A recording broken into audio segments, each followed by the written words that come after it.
All right, we're back. It's been a long couple weeks. Had some personal life things I had to take care of, but now we're back. Matt, how are we doing?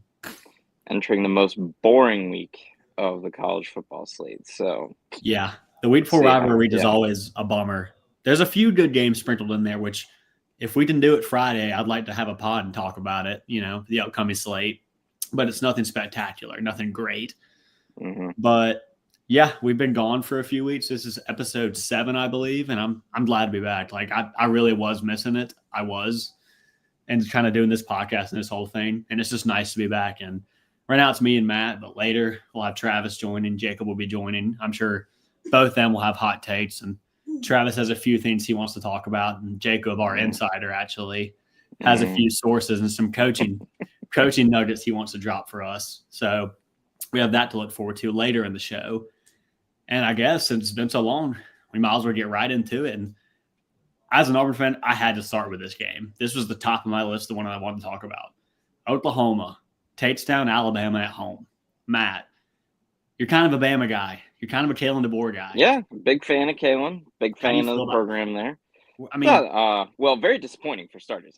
This is one of the games that like Bama's kind of had coming their way for a while because I think the most fervent Bama fans would acknowledge that some of the national media um love for Ty Simpson is a bit inflated. misguided. He was terrible. He had some shocking misses in this game. They lost turnover margin, basically, cost them the game. They outgained Oklahoma by over 200 yards, and it didn't matter. So, um, got to hand it to Oklahoma. They got a legit, really, Yeah, really good defense. they do.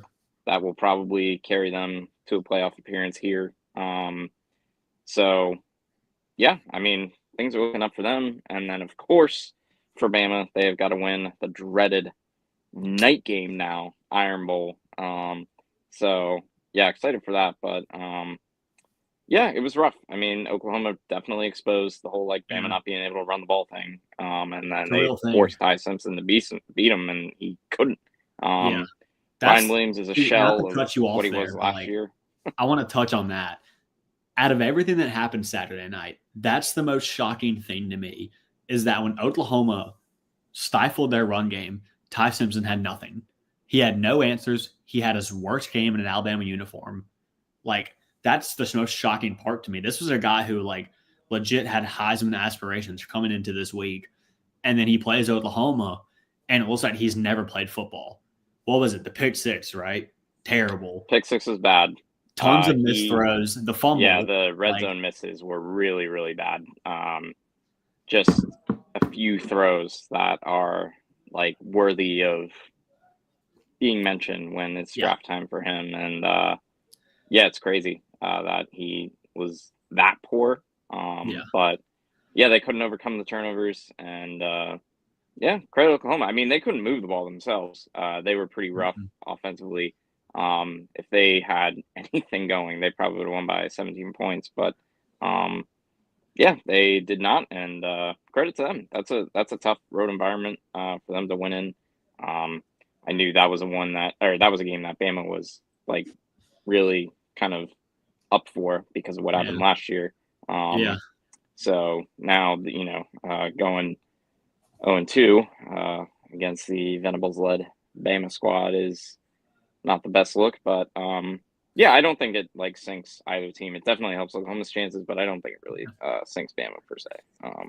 So we'll No, see what happens. Bama still has everything in front of them. But like you alluded to, though, they have to go on the road now for the Iron Bowl at night. And look, hmm Auburn obviously wasn't very good this year. They fired their head coach for a reason. But Well, it if you're doesn't matter. Yeah, yeah, it doesn't matter. If you're a Bama never fan in has. this spot, you're like, man, I wish we would have just handled the business as OU at home. Because like now your season's on the line going to Auburn, and you've given them added fuel to what already is, in my opinion, the best rivalry in college football that matters to a lot of these players. And now you've added, oh, we can keep these guys out of the SEC title game and playoff. That adds enough, like a lot more juice to that locker room.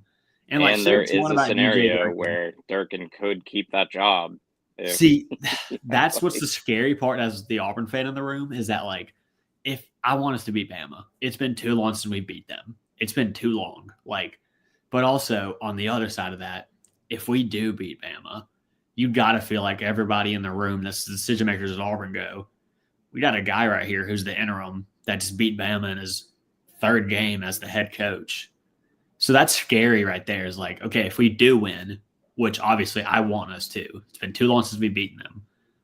It's like, okay, it's always worth it to beat them, but long-term wise, if it gets Durkin the head coach job, I don't know, man. It's like almost like is it worth it?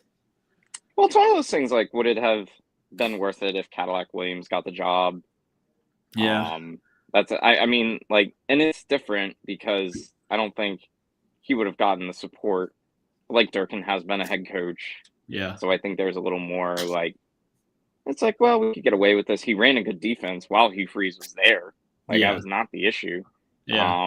So I wouldn't be totally shocked if they're like, Summerall's off the board. We don't really want to take a swing on any of these group of 5 guys. Like, why don't we just go with Durkin for the time being and see what we can do? I don't know. That's definitely, I don't know if worst case scenario is the right word, because anytime they beat Bama is not worst case scenario, but it's definitely not the ideal outcome. So here's how I kind of would take it.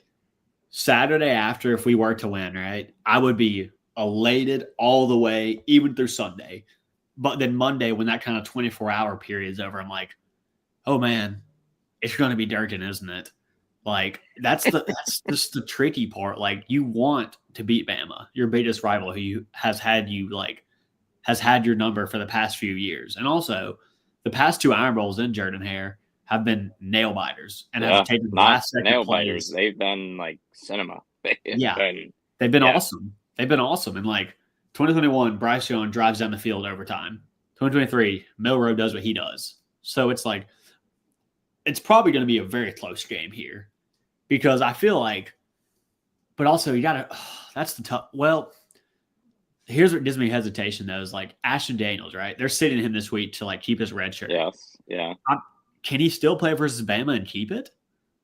How many games he played? Because that is going to determine. I think that Vandy was his 4th. I think. All right, so that's it. Yeah, he's got to sit then. That's what I'm saying is like, if it's Jackson Arnold versus Bama, I don't feel as good. Yeah. Like, or if it's Deuce Knight, I really don't feel as good. I think Deuce has a chance to develop in the future. But what we saw this year, I was at the Ball State game earlier this year, and I saw Deuce Knight live. He did not look ready. He just didn't. Like, I'd say, okay, wait, no. Daniels has only been in 3 games this year, so he could play in the other. Okay. He could. That's what I was trying to look at. I couldn't remember if it was 3 or 4. I know he had played in a few of them. I think 4 is the limit, so I think that's that's an important he plays number. This week, and then next. Well, they've already said they're benching him this week. He's not playing. Yeah. So, which is the right move in my opinion. Like, that's what you have to do. Yeah. Like, out of all the things Auburn did wrong versus Vandy, mainly defensively, ironically, like, Daniels wasn't the problem. No. At least not versus Vandy. Yeah. That was the one game that the defense didn't show up. And, of course, it's a game that they score, like, as many points as they did. So yeah, we had 38. Yeah. Against a good Vandy team. Question, because I've talked about this with Travis before. Which Iron Bowl was worse for you, 21 or 23? 23, because my last game as a student. Yeah. Easy. That'll do it then. Yeah. Easy. Like, I remember being in the student section, and, like, other students were starting to move down to rush the field. And I'm like, there's 30 seconds left. I'm like, what are we doing? I was like, where's the fan etiquette? Who taught you? Like, you don't start to rush the field until it says 0-0-0. Like, you just don't. It's something you just don't do. Like, and I'm looking at these other fans. I'm literally yelling at them, like, come back up. Like, the game's not over. Like, and then what happened. He hit Isaiah Bond for the score. Was it Isaiah Bond? Yeah, it was Bond. Yeah. Yeah, I couldn't. Pushed off a bit. Yeah. Yeah. But he hits him for the score, and like I literally looked at all them, and I was like, I told y'all, I was like, you don't put the cart before the horse in these spots, like you just can't. And they did. That was the worst one, dude. Like, I'm man enough to admit that's when I lost sleep over, because it's like I'm a senior and I went 0-4 against them. Never saw a win. Tank Bigsby running out of bounds was pretty bad. I love Tank, but that was rough. I even forgot about that. I forgot. I think I like That was a tough Trauma one. responded, tried to forget that Yeah. he did that. But yeah, to loop it back though to this, like Oklahoma upsets Alabama at home and just kind of put like the final cherry on top of this like conversation. If you're a Bama fan, you gotta be freaking out right now. Like the alarms have to be going off. You're like, man, they have a chance to ruin our entire season. Like, and you got to be like nervous about it because, like, I went and looked at their schedule. Right, they played in a lot of close games. Talent wise, they had no business like this game being close. At South Carolina, 29-22 took the last second touchdown to win the game there. Let's see, Missouri at Missouri narrowly won there. At UGA narrowly won there. Now Georgia's obviously a whole lot better than these teams I just listed prior. So it's like on the road this year, they haven't been that impressive. They had a struggle win at South Carolina, struggle win against Missouri. And isn't that their game where Bo Previlla got hurt? I think, but yeah, it was either that game or the game before. Yes. So it's it's just one of those where like we talked about the Auburn, Georgia before on here. I think that might have been the last one we were on. And this is the same kind of thing. Like it will be a weird game. There will be some shenanigans that only this game can produce, regardless of how good the teams are. And Bama's. One could argue like, Bama's found a way to win these road games and they've been pull ugly them out. They have, and I think it's. I would still. I think they're 6.5 right now, which is probably a fair line for that. But overall, it's just like you are a Bama fan. You're like, of course, it has to come down to this. Like, how else would I think the Florida State game is probably the one that they're like kicking themselves the most over because that one still makes no sense. But yeah, it's just kind of one of those things like, yep, this is how it has to be. Like you're gonna have to beat Auburn on the road to get to a playoff appearance, get to an SEC championship game. So, but it's a lot on the line for them. So, that's why this game's awesome. Stakes are always high, and there's always something on the line. So, it won't disappoint. But honestly, that's huge for Oklahoma. That was a team that if they had lost, their playoff hopes would have been pretty much gone. And it was over. Yeah, now they're looking really pretty good. And they're doing this like with a John Mateer who's still not fully healthy.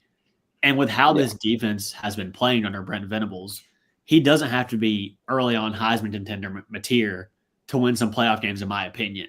If he's even 60% of what he typically is, they have a chance to win a lot of games in the playoffs. I don't think they're going to win the Natty. That's not what I'm saying. Well, and you have to factor in that the selection committee will take into account that the Texas game, Mateer was openly not 100%. So I don't know if that Texas game will be held against them as much as it would if Mateer were 100%. And Mateer will have time off. Like if they make playoff, Mateer is going to have time to recover, which, that'll be huge for Oklahoma. I don't know if they'll be hosting a game. They might just go on the road. But, that'll be a tough one there. John Mateer, Ben Arbuckle. Look at that. Got Under Armour long sleeve in the house. It's got a free shirt from the girlfriend dad. All right. You'll always take that. Rare appearance from Pastor Al. But successful night already. Very much so. But we'll probably touch on this more when Travis joins. He's obviously going to have an opinion about this. He's debating going. I'm debating going too. We'll see what happens. See how it plays out. But that is so you were there for 21 and 23. See, I think I have a workaround. Considering going back. I know. I can't help myself. I can't stay away. I can't do it. But I don't blame you. You got to keep going back until we get one. But because like I don't want to talk about too much. We've already talked about a good bit because I'm sure Travis will have an opinion on this. And I'm sure we'll circle back to it. But the one I want to talk about next, Georgia absolutely handles Texas. Texas can't beat them. Yeah. It's just again, We talk about the Oklahoma-Alabama thing where it seems like Bama has an OU problem. Texas has a Georgia problem. A huge one. Yeah. They just cannot get it done no matter what, no matter who they have at quarterback, no matter what staff they have, no matter how good they are defensively, they just are like offensively, defensively, whatever. They can't get it done. And like, I think it points to, see, this is my opinion. I don't think Arch had that bad of a game. Sark was the one I'm like, okay, there was a lot of moments that left me like scratching my head. Like, in that moment, are we sure? And like, I don't know. It just feels like the reason that Georgia has this leg up on Texas they've consistently had is not the talent. The talent is on equal levels, if not Texas a little bit more, because of what they offer in the NIL and what they can give. They have more money to give towards recruiting efforts than Georgia does. It's literally Kirby and the staff is just much better than this Texas staff. Like, it's obvious at this point. Yeah, it is. That Georgia staff is 100%, for my money, better than the Texas one. I definitely think it exposes the flaws that, like, Bama kind of exposes this when they play Georgia. Bama is just a little more creative offensively. Yeah. They're kind of a little ahead of the game in that regard, and Georgia's not. In this one, like, Texas is way too finesse, like, for Georgia. And, like, dare I say soft. And Georgia's just like, their identity is how physical they are, how gritty they are, and Sark and Texas just simply are not that, and they'll never match that. Yeah, they can't, and they haven't been able to, despite the talent that they've had over the years. And offensively, they didn't really have the guys on the outside this year to probably really take it to Georgia in that regard. But it's funny. Like yesterday, I was talking to Travis about this. It is interesting how, like, Arch is taking all of this on the chest. Like, for most people in the national media, they're like, oh, Arch, inexcusable performance yet again. And Sark is just kind of skating by. Like, he's not really taking heat for I mean, he might be behind the scenes with the Texas boosters. I don't know. But in the national media, like, he's pretty much like, I haven't heard a word. Like, Sark, he could be the next Titans coach, or like, he's getting looks for NFL jobs. Some NFL jobs.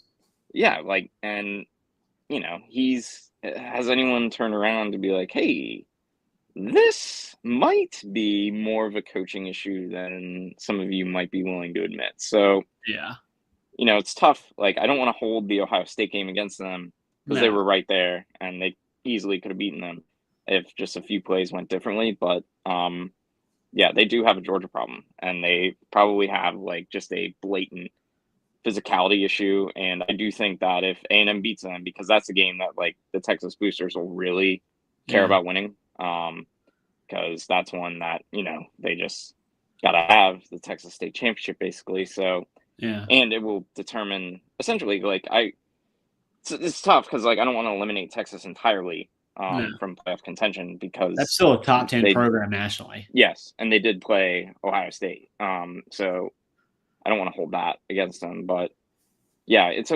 a weird dynamic there now, where kind of the criticism is directed more towards the quarterback than the head coach, and I wonder if and when that will kind of change. If it will take A&M beating them, I don't really know, but that one was Georgia just took it to them. At no point did that game feel like it was in the balance.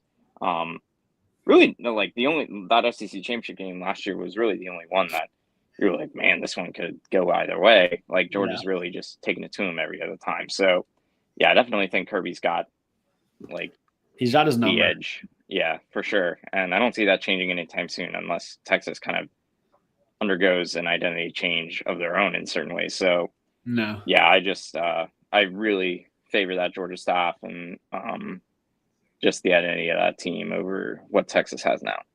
See, it kind of feels like I'm looking at the AP top 25 right now to kind of like did a gauge of the teams, right? To kind of see, like, because I have a point here to make. It kind of feels like Texas is trending downwards almost, like, with their play as of late, in my opinion. And then you look at Ohio State. They've been steady all year because they've been playing at an elite level all year. And Indiana, I know they were in a close game against Penn State. That was a rough spot for them, though. it feels like they're just slowly getting better each week. And like Fernando Mendoza is making plays when he needs to. Texas A&M, I felt that way before this South Carolina game when they were down 30-3. But also, you got to credit them for coming back and scoring, 27 unanswered. So it's like, it's pretty crazy how stuff like that happens. Yeah. So it's like they scored so many unanswered. And you just look at other teams, Georgia, it feels like they're going up like this. Ole Miss, same thing. Texas Tech. Like, if you look right now, like, Texas is probably not the best team in their own state. Like, that's not even a hot take anymore. And then with the talent they have, that's ridiculous. Like, they should be. Yeah, I mean, there's no real excuse for it. Nail day, boys. Nail day. What up, bro? Yeah. Got I do think, though. got Drake May there. You gotta let me know. There we go. The postman hooked it up today. Nice. Got the fireworks prism. This is a rookie. Hell yeah. Look at that. We got shirt deliveries and new cards. Let's go. What a day here. But All right, I'm gonna fill up my water and eat a piece of pizza, and I'll be gone in like 2 seconds. I will continue my crusade against the Big Ten and say that, yes, Texas, while they have been probably trending in the wrong direction, if Texas was playing the Ohio State or Indiana schedule, we might feel a little differently about them. They don't exactly have the luxury of just like putting their feet up and resting receivers because they're playing UCLA. Yeah. Like, I don't know if there's a team on the Texas schedule where they can just be like, at least in the conference play, where they can just be like, yeah, we're just taking the week off. So, yeah, it's tough, but they definitely haven't been playing great, and they've been battered around in some of these games. They were like an onside kick recovery away from that Vandy game getting really interesting. So, yeah, they've just kind of been beaten down physically, and I do think A&M will probably beat them, but we'll see. They haven't been playing great themselves, so. No, I mean, a bad South Carolina team that's, on the verge of, do we keep Shane Beamer? Do we fire him? They were up 30-3 on them, and Marcel Reed played horrendous. Yeah. And then he goes to Baylor. Yeah. And then Juve is happy and the world's all right. Yeah, seriously. Yeah. I hope he joins tonight because I want to ask him about that. I seriously cannot fathom, like, I know we're going to get into that pretty soon here, but just how Shane Beamer acted at halftime of that game, that would be enough for me to be like, yeah, you're out of here now. Yeah. Yeah, I've seen it. Doing this on the way out when the game's not over. Like, I've seen enough of this. Yeah, we're going another direction. You're staying. What? Yeah. I mean, they had a lot of hype coming into this season. What? They went 9-3 last year, right? I think they were preseason number 11. Yeah, so they were 9-3. Yeah. They had a bunch of the opt-outs and then lost against Illinois in the Cheez-It Bowl. So, yeah, they were a team that probably should have been a playoff team if they could close Bama or LSU. Yeah. Because you're bringing back Lenore Sellers, you're bringing back Nick Harbor, you're bringing back Dylan Stewart. It's like, all right, they got a good, like, key core of guys coming back on this team that won 9 games. Like, that gives you some optimism as, like, a South Carolina fan. And then this year's just been terrible. Like, I don't know if they fire Shane Beamer. I have no idea. Jacob might have some connections that he could help us with there. I'm not quite sure. But, Jacob, you got any insight on the South Carolina job potentially opening? We need to know. I don't know yet, but I think it's probably going to be a fire. Yet? There. Not yet. No. Why the yet? Who have you spoke to? I have a friend that's a South Carolina fan. Oh, okay. Got you. Cool. I was just throwing it out there for the viewers because we have our own Pete Nichols here and Jacob, so I wanted to give him a plug there to see. Is there anything else we're missing, Jacob, that we need to know about Purdue? I think our offensive coordinator is about to get fired. Sounds like. Athletic director, maybe. Yeah, maybe athletic director too. Yeah, he might be on the way out. But this next one I wanted to touch on, give Travis a little more time to come back and join us. This is a Big Ten game, Jacob, so I'll let you open with this one after I give a little preview to it. USC completes the Hold on. comeback. Can I hop in on the last game you guys talked about real quick? Got it. Go for it. Oh, okay. I hit the wrong button on my TV. Sorry, I'm turning Monday Night Football volume down. My bad. I'm like just got home and just getting, but like I heard Matt touching on it and like I had to like me and Matt talked about it yesterday. I'm Sark is the worst. What has this guy ever won? Where has he ever like? He's literally his whole career is like he beat Alabama that one time. Like this guy's never won anything. He's like hailed as this like super genius coordinator, like offensive like wizard, like one of the best coaches in the nation. And okay, like all right, cool.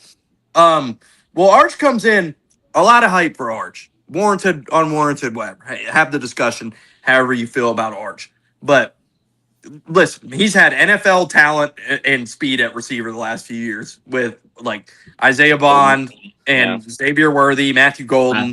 Like, yeah, like a ton of talent on those teams. Well, they don't have the same talent at receiver this year, and they don't have the same speed on the offense at all. Well, you know, if Sark is this like offensive wizard genius that he's made out to be by some in the media, at some point that falls on the coach to figure it out. He hasn't been able to do it. They can't run the ball. Like their offensive line is horrible. Their receivers don't get open. Like they just don't have guys that can create separation. Like what does Arch have to like? Matt is 100% right, and he alluded to the fact we talked about it last night, and like we did, like the fact that like I have never seen the media like and fans in unison in college football just completely accept blame. Like we're blaming the quarterback for this. We're not giving the coach an ounce of blame for this. This is 100% on the quarterback. Like I've never seen it in my life. And if it is indeed that Arch is just a bad quarterback, you know who else that falls on? Sark, because this is the third year he's in the program. So if you're coaching the guy, if like you have the guy in practice, you're coaching him, he's been in your program, this is the third year. Well, if he's not good enough, that's on you to figure it out because you're the coach. Like you're the one that makes that decision. You're Texas. So if this guy who's in his third year at the program isn't the answer at quarterback, then you're the one who should be going and getting a better quarterback. And if not, then like so he has to get some of the blame for that. But like, is Sark paying off the media? Because like the Sark like propaganda machine is at an all-time high, and all this is going on. Why? It's probably because of some of the stuff that is uncomfortable to talk about. That I think that people are like, he's kind of off limits from criticism here, and really like that's a ridiculous excuse because Hugh Freeze has cancer right now. That didn't stop people from criticizing him. So like if we're gonna talk about like this guy has personal issues, so like we're gonna be easy on him, like nobody did that for Hugh Freeze. Like and I think that there's I don't know, and like there's so many USC people in the media who are just like, oh yeah, he knows his stuff. Like, yeah, because he was friends with Pete Carroll and like saved his career. Like that, you know, this is I don't deny Sark is a good offensive coach. Like I think he knows football at a very, very high level more than most. But at the same time, like are we serious? Like this is the man who you want to trust if you're the Titans with Cam Ward's future. Like you want to give it to him. Not a chance. Not a chance. Is that what you're doing? Or like, and the same kind of thing. Like, Fernando Mendoza was available, and I'm pretty sure that Texas could have paid him whatever he wanted more than Indiana. Like, I mean, to cut in there, Matt, Fernando Mendoza, Joey Aguilar was available, Trinidad Chambliss. Like, I could continue. There was guys in the portal who were available.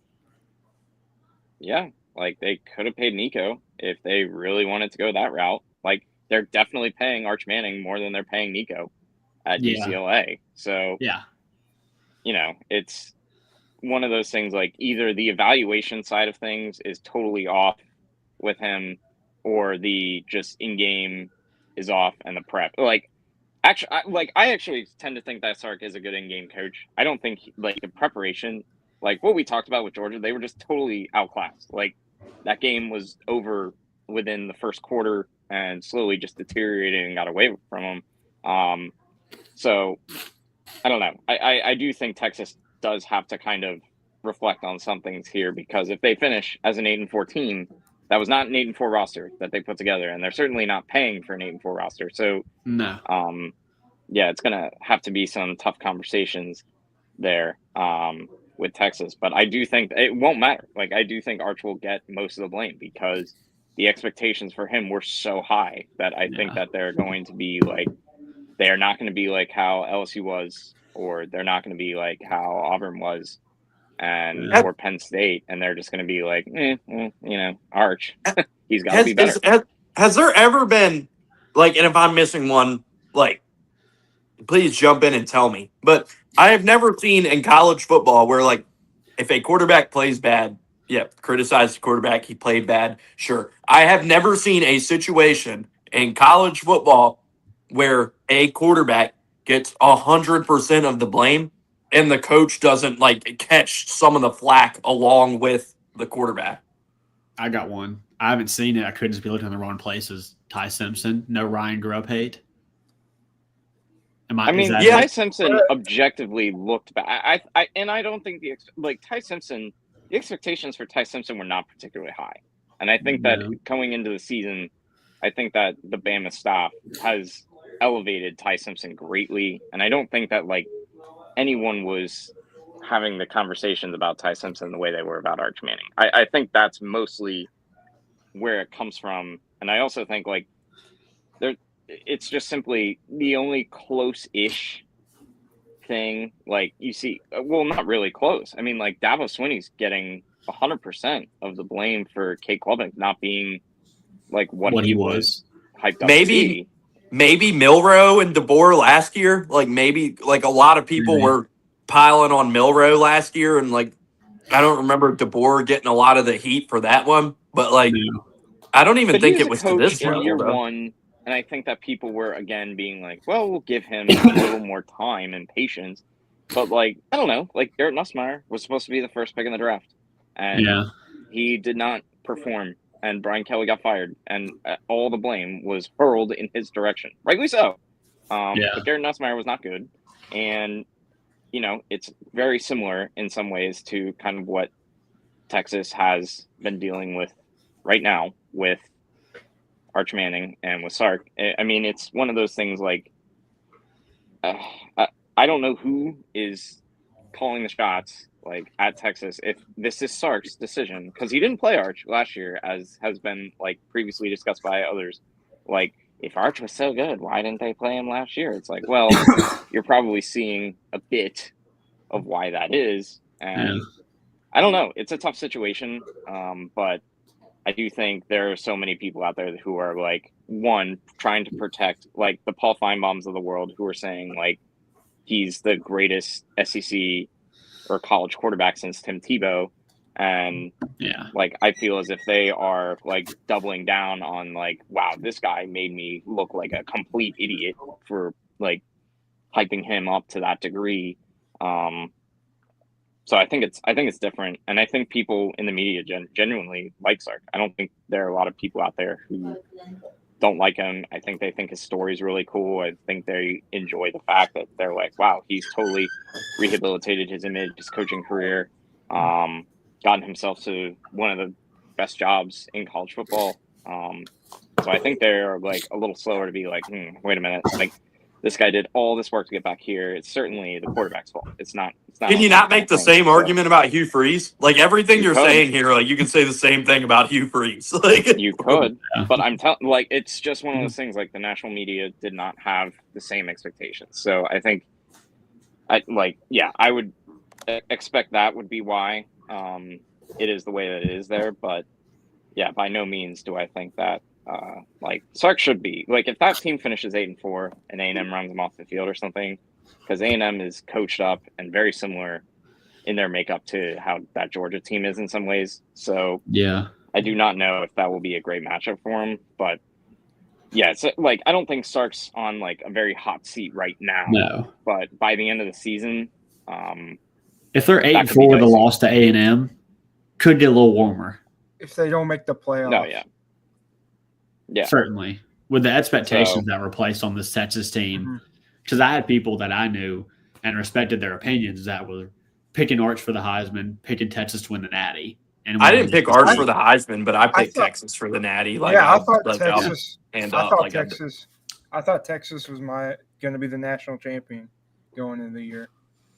The first question I would ask Sark at the podium after that A&M game or after their season or after their bowl game, whatever the case may be, I would definitely ask, like, are you considering going into the portal to find another quarterback? Like, is that something that has been discussed? And it should be. That would be like, if I were a booster at Texas, I would be like, what are we doing to address this issue? Like, that we hired you to fix. So we hired you because we never thought we would have quarterback issues ever again.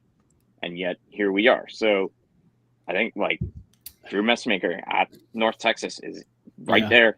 Like, they could pay him whatever he wanted if they wanted him from North Texas. Like, I assure you, they could probably afford any portal quarterback they wanted. If Lenore Sellers became available, if he wanted to stay in school another year, they could probably afford him. Granted, like I think the Manning family would have some black SUVs showing up at Sark's house if he goes. They probably would.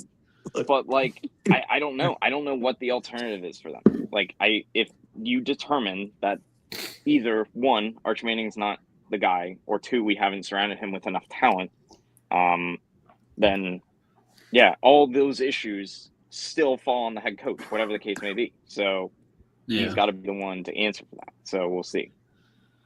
Yeah, no, but that's all good points and everything. But now that we got everybody here, I can't wait any longer. We got to talk about the coaching cycle. I mean, obviously. Did we talk about? Did you guys talk about? Can we talk about South Carolina A&M first before we? Yes, please. Yes. Go ahead. Yeah, before I have to do Carolina A&M, and I want to do ACC too. We're going to do ACC too. We got both, but Trav, you start this off. You've been opinionated. You got it, Matt. Who wants to tee off on Shane Beamer the hardest? I have kind of started the teeing where he was like, "Oh, Shane Beamer going to get fired." I was like, "He should be." Yes, the discussion needs to be had. Absolutely. I would literally put Shane Beamer in my office if I were the athletic director. I would walk him in. I would say nothing. I would turn on the TV. I would play the highlight of him getting into the crowd at halftime and everything, and then I'd be pause it and be like, "What the fuck were you thinking?" Like, what was that? Like, explain yourself. Explain yourself. And then you played as if you were a total pussy in the second half of the game. Dude, the whole second half. This is what I said to you last night. It was run, pass, punt. Run, pass, punt. Run, pass, punt. It was the Daryl Hazel. I know. It was like you can't use little Cam Newton Jr. back there in Lenore Sellers to get on you fourth and one. On fourth and one. Maybe try to put the ball in Sellers' hands. What are we doing? That was so immensely frustrating on so many levels. It's not to mention the clock management before halftime and that whole debacle. So really, just a full-on F- for Shane Beamer that game. What Shane Beamer's another one where it's what has this? He had a 9-4 year last year and got pantsed by Brett Bielema in the Cheez-It Bowl, and that's that was his crowning moment. And then it's okay, they got some momentum, they got it turned around last year. Cool. You came into this year with some momentum, you had a lot of expectations, and it's completely fallen apart. Why? How this guy does not he has not won there. He has been an abject failure since he's gotten to South Carolina. And the discussion around Shane Beamer since he's gotten there is just wait, they're building. Just wait. It was a big rebuild for him. It's not happening. He has not gotten the results there. He's not a good football coach. He coaches scared so often and gets outcoached and pantsed in these situations. And it's I don't understand it. calling it for what it is. If his name was Shane Jones, I think he would be long gone. Like, he would be the special teams coordinator at, like, you know, Incarnate Word or like, I don't know. Like, I'm struggling to find one. Last year they assembled a really, really good team, and Oh, I got an analogy for that Shane team Beamer. on paper should have been a playoff team.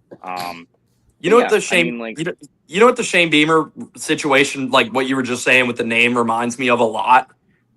Like, this is exactly how it was with John Thompson III at Georgetown. Like, the entire time he was there, like, everybody's like, oh, Georgetown's getting ready to take off. And it just never happened. And they gave John Thompson III, like, way too much time. And then they followed it up with Patrick Ewing. And we know how that went. They made a Final Four in 2007. And they had, like, they were a 2 seed. And then, you know, lost to Florida Gulf Coast. Yeah, Florida Gulf Coast beat them, ran them off the floor.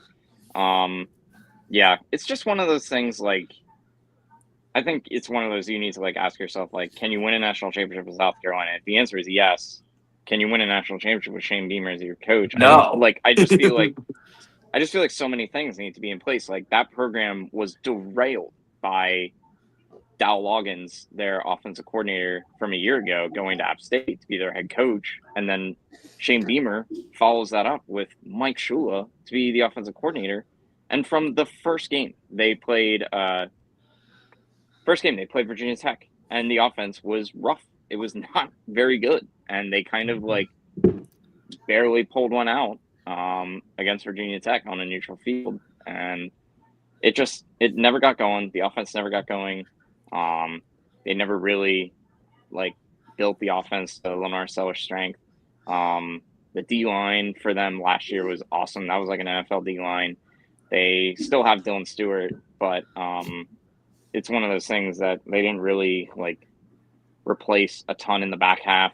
Nicky Memori, the safety who now plays for the Seahawks, who's like a machine, they, you know, put a lot on his plate last year, and he covered up a lot for them in their secondary, and they never really adapted. They never really helped replace that. And as you said, their in-game management stinks. It is not good enough. Like, he coached not to lose. Like, and anytime you do that, you usually lose. Like, and clearly they never planned for being ahead in that game. Like, evidently going into that game, they never planned for, like, well, when we have the lead in the fourth quarter, here's what we're gonna do. Like, usually, like, when you coach, you just have, like, the first 15 plays on offense that you're going to script to come out of the game with. And then, like, how are we going to close, like, the plays that we are going to close this game out with? And I don't know what they were for South Carolina, but they literally looked as if they were like, we did not expect to be in this position. And we just got, like, pantsed on a national stage by, like. And he clearly went in the locker room and was just like, yeah, I'm Shane Beamer. I'm so awesome. We won this game. Woo! And, like, they did, like, zero preparation in the like I would pay to see, like, that locker room. Like, you know, it was just like Shane Beamer running in there and screaming and hollering, and there was zero preparation going on. And, like, they came out in the second half and were like, all right, we won this game. Let's just run the ball, milk the clock. This game's over. And, like, they had no game plan in the second half. It reminds me of Jeff Saturday when he coached the Colts and we blew the lead of the Vikings. That's our so I gotta add, Jacob. Yeah. 2022. The biggest comeback in NFL history. Yeah, that was a good pull. But I feel like we would be not a serious show if we didn't share this. Give me 1 second. I feel like this has to be shown. I mean, at halftime, by the way. Look at this guy. Like, yeah, it would be the number one thing I would bring up if I were, like, he's just sitting in the AD's office. The AD just plays that, and it's like, what the hell is this? Like, yeah, I'd be like, explain yourself. What were you thinking? I mean, like, correct me if I'm wrong. I didn't realize that the national championship was being played this past Saturday in Columbia, South Carolina. You know, I didn't realize that was happening. You know, I mean, I would They have were on the prepared road. accordingly. That makes it worse. Or excuse me, in College Station. I didn't know that this was Like- happening. They were on the road, and they still were like, "Yep, game over." Like, I'm not only Yeah. going to antagonize the road fans, like I'm going to put our fans who are here in a very awkward position. So, yeah, I mean, 'cause just, you know, wild stuff there. Let's say you're Gerald from middle of nowhere, South Carolina, 33 years old, lifelong Gamecock fan, and you're running your mouth at halftime, right? You leave that game, no one in 100-mile radius feels sorry for you.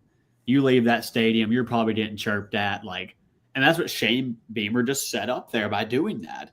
If he would have just walked to the locker room and kept his head down and didn't celebrate like they won the national title when they're winning at halftime, it wouldn't look as bad. Like That's gonna yes, make the problem. Yeah, the problem is that wasn't like Jimmy Bob from Rock Hill, South Carolina. That was the head coach of the team. That was like that was not a Feinbaum caller. That was the head coach. shout out to Rock Hill. Like, yeah. But, like, seriously, like this is not some random guy from Spartanburg just like running his mouth. It's the head coach. So yeah, I just can't. And South Carolina does have like kind of a low key ish crazed football fan base. yeah. But man, I just can't see like how he keeps his job after all this. But we'll see. I don't know. Well, it's not just this. It's like you just look at his whole tenure. It's like the guy doesn't win. He hasn't won anything. Like, Yeah, I He mean, beat Clemson once, and that was apparently enough. for Yeah. him to Tennessee, keep his and then job. Tennessee Wasn't when enough. they were number 2 Yeah. or number 1. yeah, I mean, Yes, they had when Hendon Hooker got hurt. Yeah. Yeah. Yeah. well, did y'all get y'all Shane Beamer head out, or did we need to keep going? it had to be done. I don't hate Shane Beamer. I just think I hate Shane Beamer. wild. I just I think that hate was a Shane Beamer. wild thing to do. I have an interesting story from the Purdue forums back in Can't wait. 2022 when Oh my Brom left. There was a rumor that Shane Beamer was getting hired at Purdue, and it went on for a good long while. And then they announced like the extension for Shane Beamer, and then Ryan Walters got hired the next day. I mean Hmm. this in the nicest way possible. Sig would have put up 100 on Shane Beamer just to make Yeah. a point. If he were the coach Sig of and Purdue. Shane Beamer would have been in like a fist fight. By the end of the game. Yeah. He would have been like, I am going I mean, like, to crush dude, this like, guy. remember the Cheez-It Bowl last year when he's like trying to fight Yes. Bielema in the middle of the game? Like, Oh my gosh, I forgot about that. For no But- reason. Like, just other than they're like, yeah, Shane Beamer getting this team hyped up. Like, I mean, if you're Is not he, hyped though? up being Probably, yeah. 30, if you're not hyped up when you're up 30-3 against the number 3 team in the nation on the road, I don't know what to tell you. Like, that would be a ridiculous thing. Like, if that's what they needed in that moment, not a good sign. Like, another reason probably Beamer should be on the way out. Like, I mean, the but- dude's a loser. like, I don't get it. Like, he sucks. Like, yeah, he's like, if I'm Lenore Sellers, I'm getting out of Little there. bus Like, he chat. has ruined Lenore Sellers. Like, came into the year with like everything you check like in a quarterback to be the number 1 overall pick. Like, he has the Yeah. tools to do, and like Shane B, like, they have just completely ruined Lenore Sellers. Like, if I'm him, I'm getting the hell out of there in the offseason. It's Lenore Will Sellers. Muschamp, If, number if 2. you're I wonder somehow what his buyout watching- is. Curious what Beamer's buyout is these days. I have literally no idea. Like, I don't know. I'm sure it wouldn't be anything crazy. Jacob, are you looking Yeah. it up? Let me look it up. Our stats and Shane info It and can't be source. like it's Jacob not Nakos something in is the looking team. it It's got to up. be like 10 million. Or Did you see Franklin negotiated his buyout, or they Yes, negotiated yes, his buyout down to $8 million? Like, yeah, It's getting 9 now. Yeah. 9. Okay. I did not see that, no. no.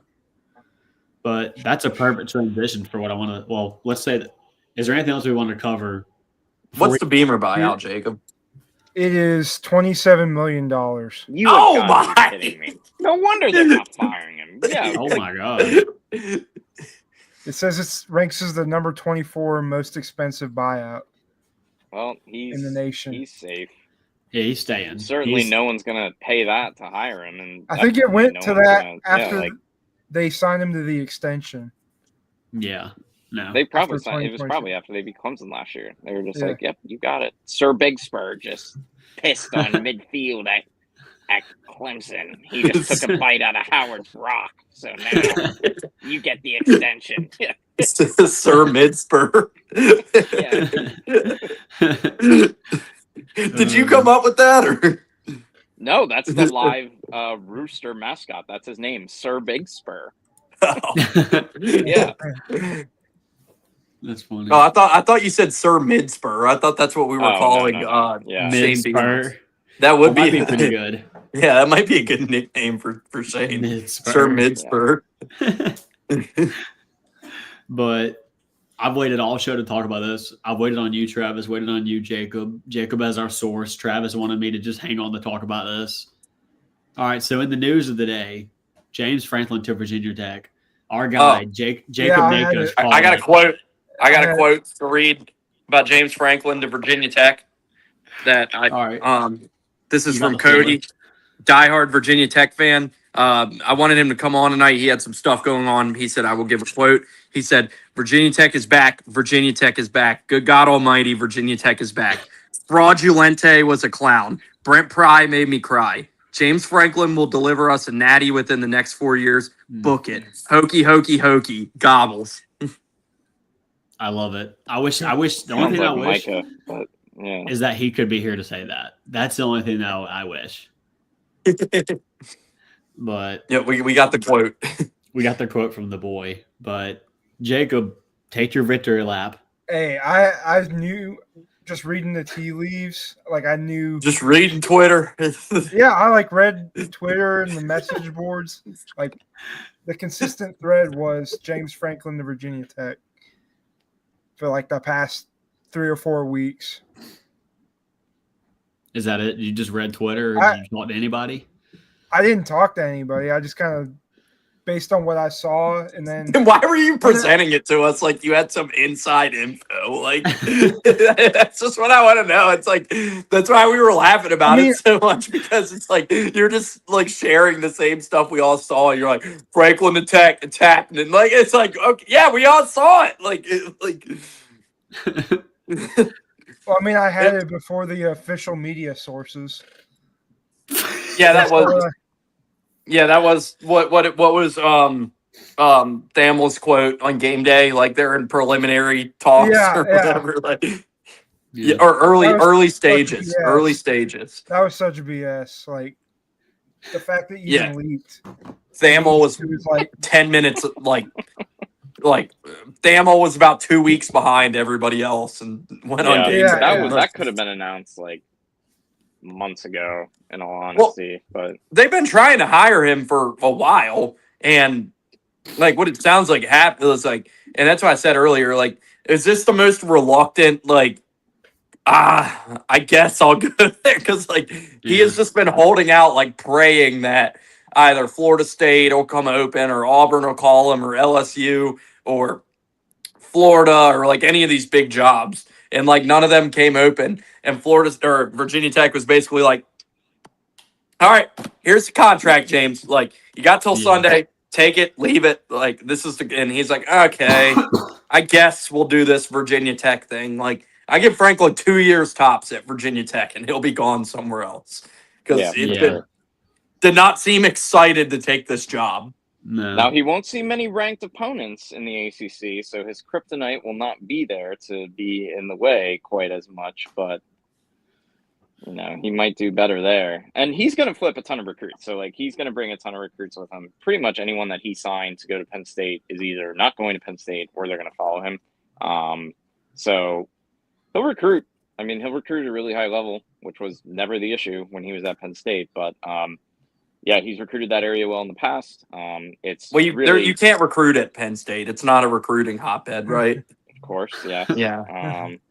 But it's very bad news. One, it's bad news for Penn State, and it's definitely bad news for Maryland. So Maryland is pretty much going to lose out on any recruits to James Franklin in region, I would assume. So Are yeah, they not I mean, already doing that? I mean, I don't know. This freshman class at Maryland's really strong. I don't know They how have many a of you really- have actually paid attention to Maryland football, but they do have a really strong freshman class, and they're going to really have to fight to keep most of them out of the portal. So Trey Tucker, what are you doing? I like is Malik anybody Washington. watching this? Yeah, Their that was QB bad. yeah, Maryland's QB is really good.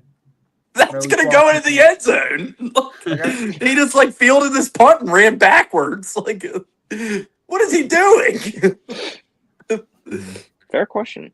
I love when we have like a live game on the show and like this Yeah. stuff happens.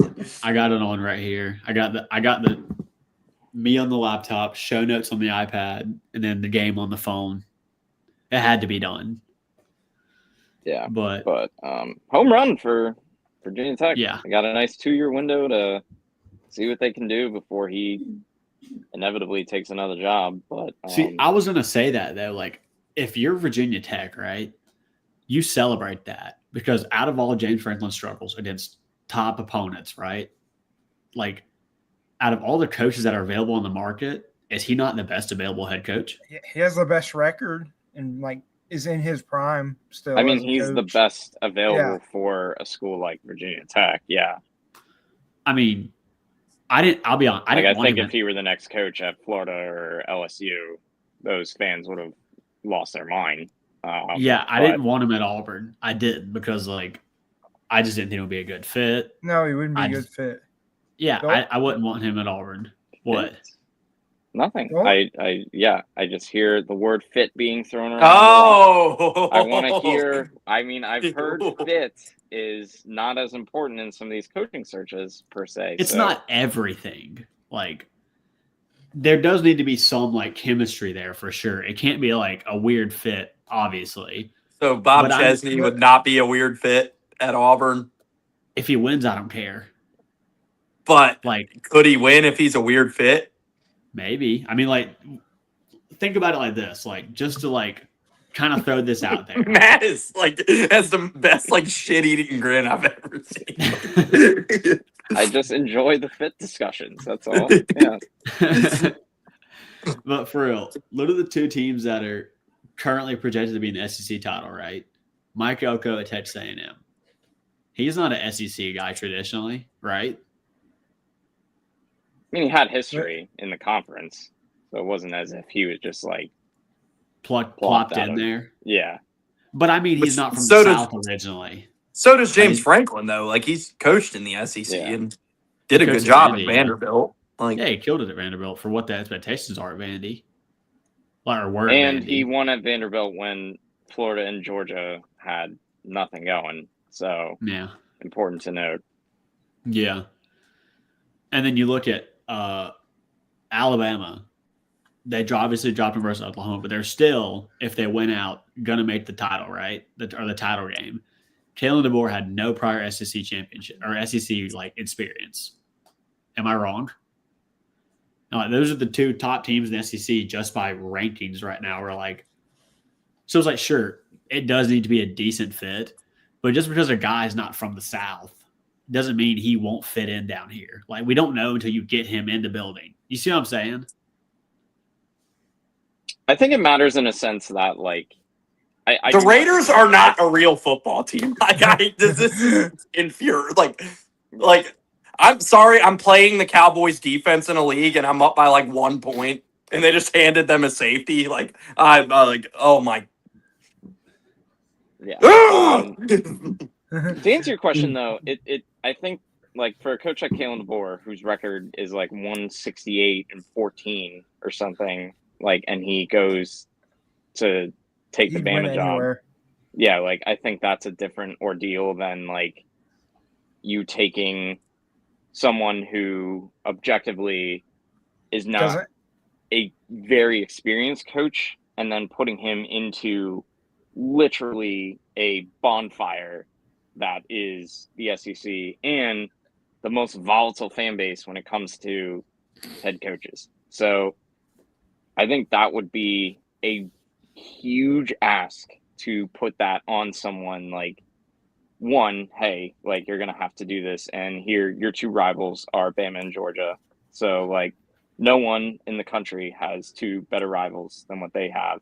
And then on top of that, they've already done this. Like they've done this before with Brian Harsin, and it went horribly wrong. Not saying it would go horribly wrong if they did this again, but like I feel as if that would be a very, very difficult thing to sell to the fan base, to be like, you know, hey, we're going to do this. And oh, by the way, you're going to have to play Notre Dame in the future in the non-con. So you're going to have to play Notre Dame, Bama, and Georgia in the same season. That's a lot to ask.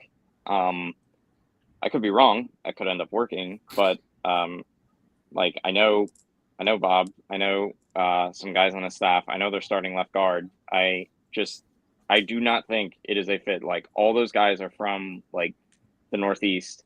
They only have one guy. I think they have an offensive assistant who used to coach at Fresno State. And like that's it. So like if he moved, it would probably be to like, that's why I found like the UCLA rumor so like just shocking across the board, because that is, when you talk about fit, that is not a fit in any way, shape, or form. So and it's also surprising that Rick Neuheisel would say that. Yeah. Because like wouldn't you want to be selling your son to get the job like at UCLA? I didn't really get that either, but no, yeah, I do think, and like as someone who supports LSU, fit matters. It does. Like it might not matter that much, but it does matter if you are not winning at like Nick Saban like levels. And because Nick Saban was not from the South when he took the LSU job, and then subsequently when he went back to take the Bama job. So I do think it matters. Like Brian Kelly, like they never embraced him. It never worked. And like Brian Kelly was like at worst, like a decent head coach. Let me add to that. And it didn't work. I got to turn this game off. Brian Kelly never tried to like delve into the culture that LSU has, right? He just shunned it essentially. And let's just say, for argument's sake, right? Let's say the next head coach at Auburn is Bob Chesney. It's really going to depend. Okay, does he accept it? Does he like realize where he's at? Does he like change a little bit? Does he kind of mold to it, or does he just go the Brian Kelly route and say, "I've done this for years. I'm gonna stand my ground and not adapt"? That's well, you know what'll happen if you don't adapt at Auburn. They'll make up cheating rumors about you after year one to try to get you out of there. Yeah, that's certainly true. But I mean, like, point being, I guess, is like if you win, and it doesn't have to be Nick Saban levels at Auburn. Like if Auburn's a team that's, you know, fringe 9-10 wins every year, and they have a few playoff appearances here and there and a few SEC title appearances, and they win a couple like every now and then, right? That's significantly better than what we've had since 2020. And if Bob Chesney is the guy that does that, then I think all the Auburn fans are like, okay, we'll take it, you know? Well, the question is not like if Bob Chesney would work there, like obviously we'd all take it. It's more like why, because like, I mean, I've asked you like the same thing. It's like, why are you so like sure that like Bob Chesney would be the answer, but like John Summerall would not be the answer? Like what puts Bob Chesney ahead of John Summerall for you? I wouldn't say I'm more sure than Bob Chesney than I am over Summerall. I have hesitations with both for sure. Like the hesitation with Chesney is what Matt brought up. He's not from the South, never coached in the SEC. A lot of his roster is like from that Pennsylvania area that Matt obviously knows. And then Summerall, it's just worrisome because, and me and Matt talked about this, and he brought up a good point, like kind of gives Billy Napier vibes almost. But the reason Napier lost his job is because he wouldn't give up play calling, like Matt talked about a couple of days ago. Me and him were talking, and so I told you that. I thought that was Matt that said that. I think that was me and I you said talking. that as well. Uh-oh. If that was, yeah. So both of y'all said that. So like, point being, no, you're good. Point being is like, I just get concerned a little bit about Summerall. He's obviously won everywhere he's been. He's won at Troy. He's won at He's winning at Tulane now, and it's, I don't know. I'm just not like, it seems like all the Auburn fans are crowning him like, yeah, this is the guy to bring us back. And I'm like, okay, I mean, he might be, and I could be completely off basis. And if we fast forward this a year from now and Auburn's winning again and Summerall's doing a great job, I'll eat crow and I'll be happy to because I want to see Auburn start winning some games and being competitive in the SEC again and pushing for a CFP like berth. But again, there's no guarantees that he's going to do that because Harsin had all the success in the world at Boise State. He came here and he just did not work for whatever reason. So I guess that's kind of my concern is that he's not a guarantee like a lot of Auburn fans are portraying him as. Yeah, I mean, I don't think on the market. Yeah, like besides Lane Kiffin, like is there a guarantee? Is Lane Kiffin a guarantee? Like, I mean, there's a guarantee that you're probably going to win 10 games a year with Lane Kiffin. But I don't know if Lane. I don't even know if Lane would like it because like where Matt was talking about like fit matters and like it certainly does because like Auburn's a place where it's like I don't like Lane would not get away with his antics at Auburn. Like they wouldn't put up with it, and like there would be like if he came here, there would be immediate. And that's why I say like there's different schools that just have different standards and stuff. That's why Lane works so well at Ole Miss. It's like Ole Miss just gives him free reign to do whatever he wants, and it's like this is your show. Here's the money. You can act however you want, do whatever you want. You can run this program however you want, tweet however. Like that's not, and that's why Lane works so well at Ole Miss. That's why like I think to say Lane is is like a guarantee. It's like I don't think that's the case because it's like he's going to have to change like his personality and who he is to adapt to a new place he would go to. Bruce Pearl, so it's not as if like they're above. They don't exactly scoff at coaches who have had a past of like not being perfect. And but I don't mean his past. I mean like just like how he carries himself and how like how he presents himself is like I don't think Auburn or other places would put up with Lane's antics the way Ole Miss is. Just like you can act however you want. Like I don't think like the boost like Auburn likes to keep a like buttoned up like. And we're just using like he like Lane's not going to Auburn. We're just using Auburn as the example here. But like I don't think like the people in power at Auburn would be like too thrilled with like, hey, look at these girls in my spin class and like all this stuff. Like I don't think like whereas like Ole Miss is just like you can do whatever you want. Like that's like and that's the only reason like why I'm pushing back on Lane to say like he's a sure thing. Comment was mostly like the fact that like you're like Summerall's not a guarantee. Like is there one that exists on the market that you would be like, no. Yes, I am certain beyond a shadow of a doubt that is a guarantee. I just don't feel the same way. Like I think like if Lane goes to Florida or LSU or wherever, like I don't think it's far from a guarantee that he's going to be able to just take the success he's had at Ole Miss and replicate that with the new program. And like I'm trying to be diplomatic as possible. So like Bob's a defensive guy. Like Bob played defense.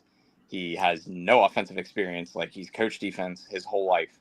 Like going back to when he was a college coach or I'm sorry, D2 coach, D3 coach. He's always been a defensive guy. So like you are getting like a real stalwart defensively. That staff is like really preaches defense heavily, and that's kind of their calling card. You would probably like I am questioning like one, there's no guarantee that it wouldn't be the exact same scenario that you're in right now, like where you are rock solid defensively, but you might always be chasing the whole like what are we going to do a quarterback dilemma? Like we're not really sure here what to make of this or what to do. And you can copy paste like that to DJ Durkin, like exactly what it's like. And like that's not a guarantee because like JMU's got a great offense and they have an offensive identity that I'm sure that Bob will take with them wherever they go if they were to leave JMU to go somewhere else. So I think offense won't be an issue wherever he's the head coach at. But I'm just saying like that is a significant jump, like from going straight to like from James Madison to Auburn University. Like that is a significant jump. And he can do it. Like I know for a fact he probably could do the job and he could do the job really well. But from a fit standpoint, like a cultural fit, just recruiting fit, I think it would be more comfortable for him if he were in some kind of Northeastern Mid-Atlantic job. And I think for John Summerall, it would make a significant amount of sense. John Summerall does not make any sense at Michigan, but he probably makes sense for Auburn. So, like, having already won at Troy, so like he clearly seems to be doing something right when it came to recruiting the table scraps for Auburn and Alabama when he was the Troy head coach. Doing the same with LSU now. So I think that would be like that fit to me makes the most sense. Like if you were really any SEC school with an opening, like at minimum you have to give that guy an interview. So I would say that makes the most sense for Auburn to probably go the Summerall route before going with the Bob Chesney route. Just because of like the regional fit alone makes way more sense to me.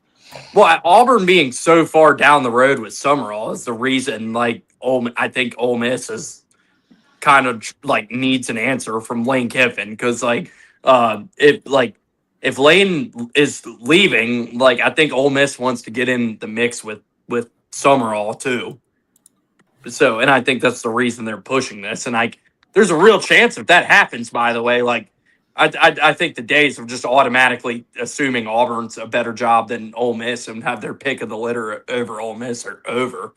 Because Ole Miss has the money there now. Like they've stepped it up a lot as a program. And that's like I'll let William Luke get in on this before we segue to the Lane Ole Miss stuff because that's a whole nother discussion. But I mean, I do understand Ole Miss has definitely stepped it up when it comes to the resources and finances of the football program.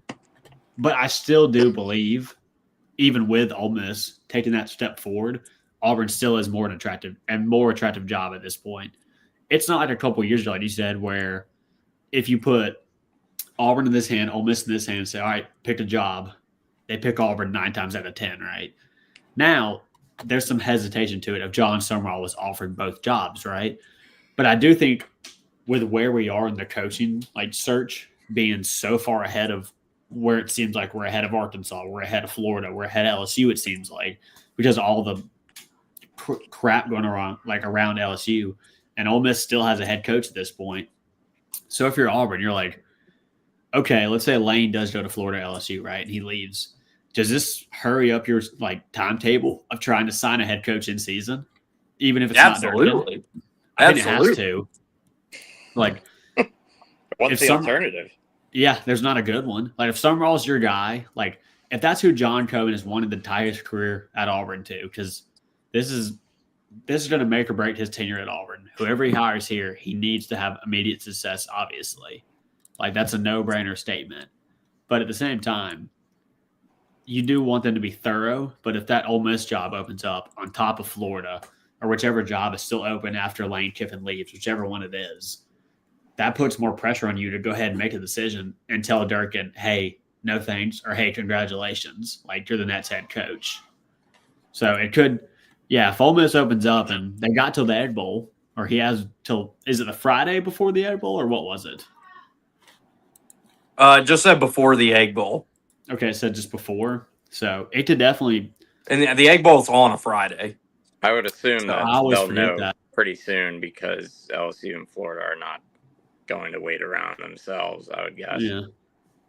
I mean, Lane, the last coaching search he was really active in when he was close to signing with Auburn, the same stuff happened. He drugged his feet. He was going to go to Auburn, but then his daughter pretty much begged him, hey, I don't want to move anymore, because she moved from LA to Oxford. Like, everything I've seen about that, he wasn't be the next coach at Auburn. So all it's right. Do I have the opening to tee off on Lane now? Go for it. Because, it seems. I'm sorry to cut you off. I know I jumped in a little soon. This guy is the most egotistical, self-centered bullshit artist in all of college football. This guy, I don't this guy. He's so lucky that he has become this great, highly thought of coach he has and has won a lot at Ole Miss. Because how any school wants to deal with this guy's shit that we've like. This guy is not like, for all the talk of like we know how immature he was like back in the day when obviously like Al Davis blasted him, and then like we know how like everything at Tennessee went. Then we know how USC went, and they were tired of his shit and left him on a tarmac, like because they were so done with him. And then like Saban rehabbed him, but this guy is so like he's a fraud, like he's a complete bullshit artist, and like it like how like it is he's insufferable. And I feel I don't even like Ole Miss, and I feel bad for Ole Miss for having to deal with this crap right now, where you're having the best season in program history. Like you're the number 6 team in the country. Like you're going to the playoff. Like they're pretty much a lock to be there at this point.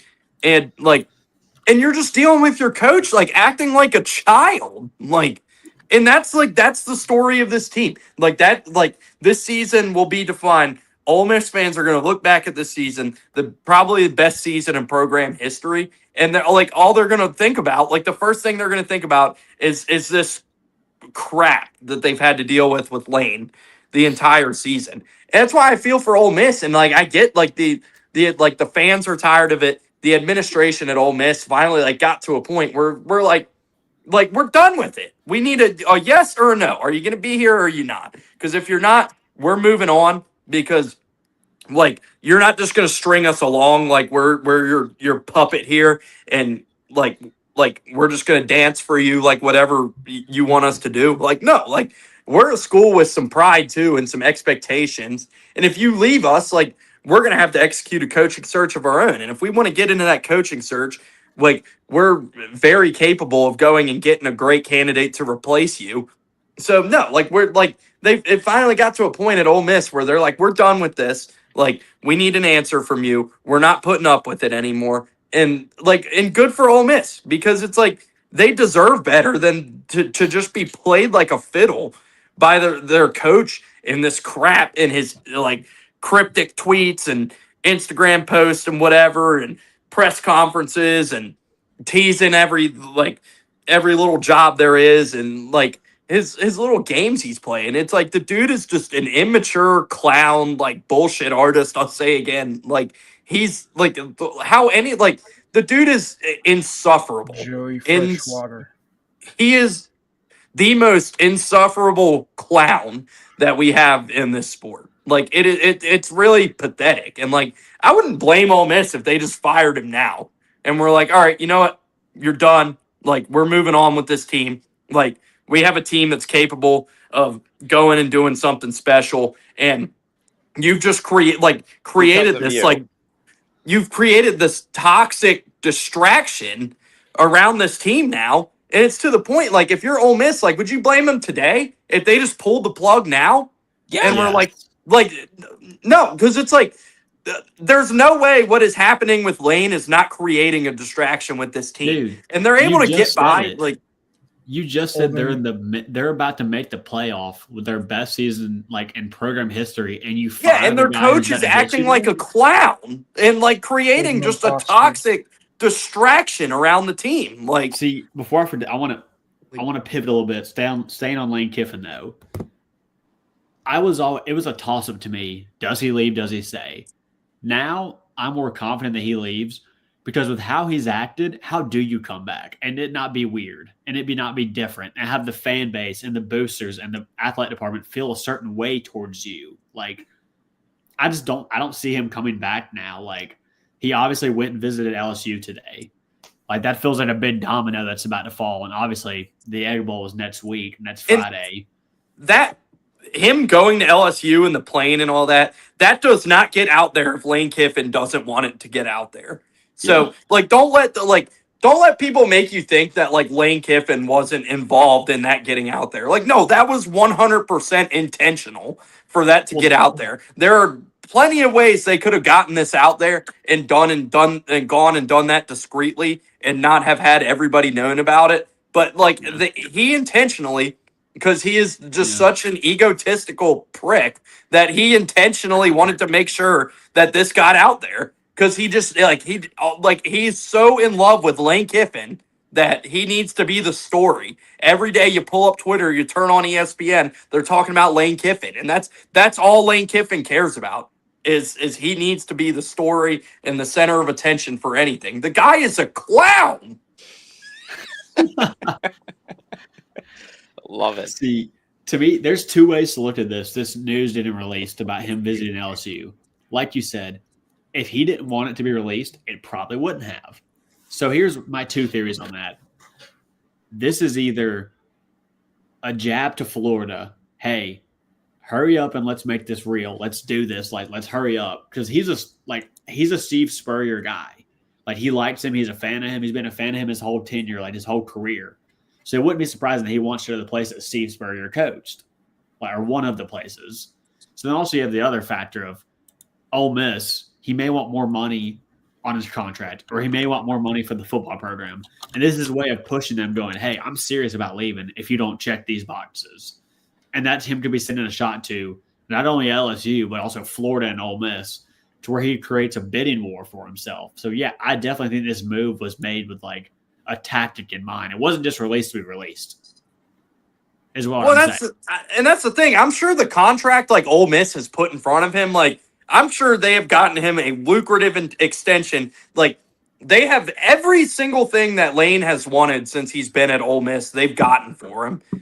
Like, if Lane wants something, he gets it. Like, he is the king there in Oxford. Like, they have bowed down and they have given Lane everything he needs, everything he's wanted, all the money.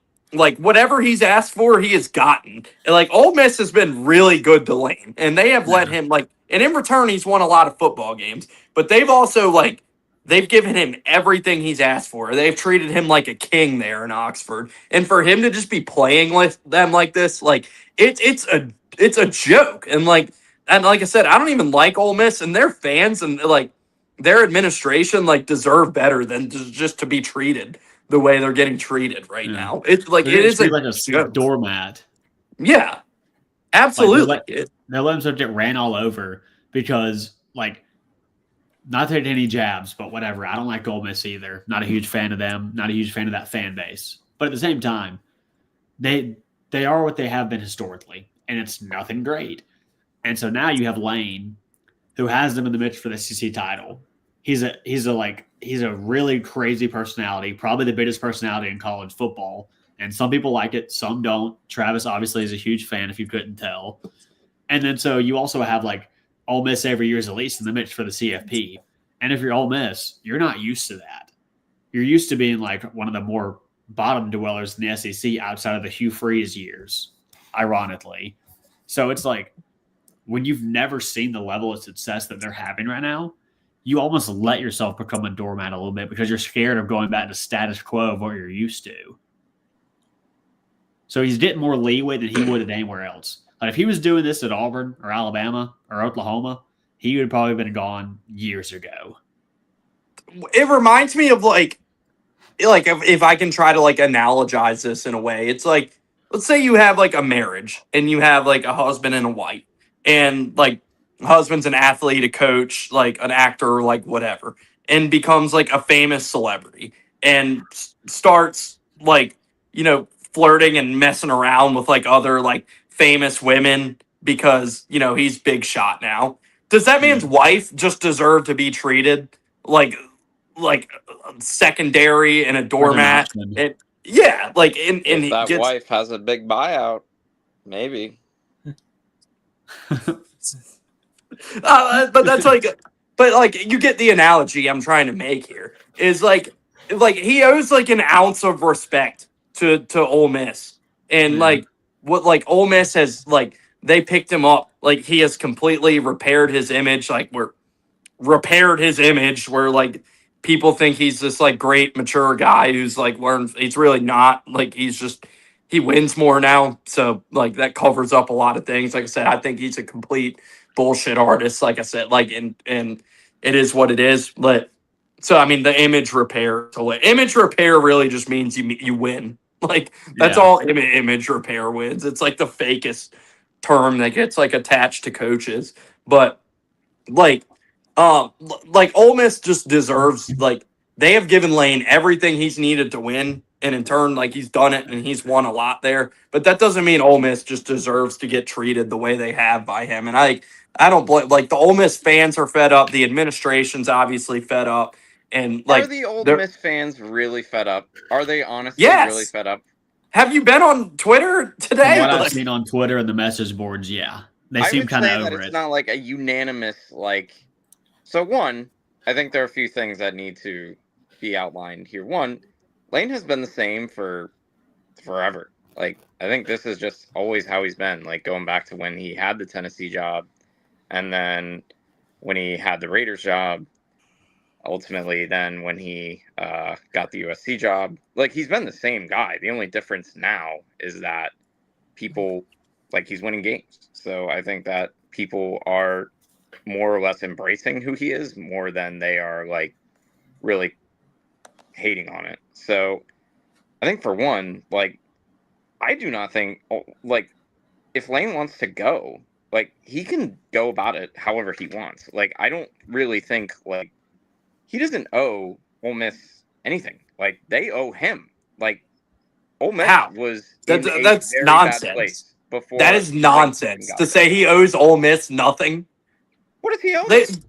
They took a chance on him and like gave him like his first big job That since everyone like else was ready to take. That like Auburn was ready to take. That we just talked about. Like Auburn was ready to take. Auburn was ready to take the chance like after Lane was already at Ole Miss, but Ole Miss was like the first big job to really like walk out on a limb for him and pull him from FAU.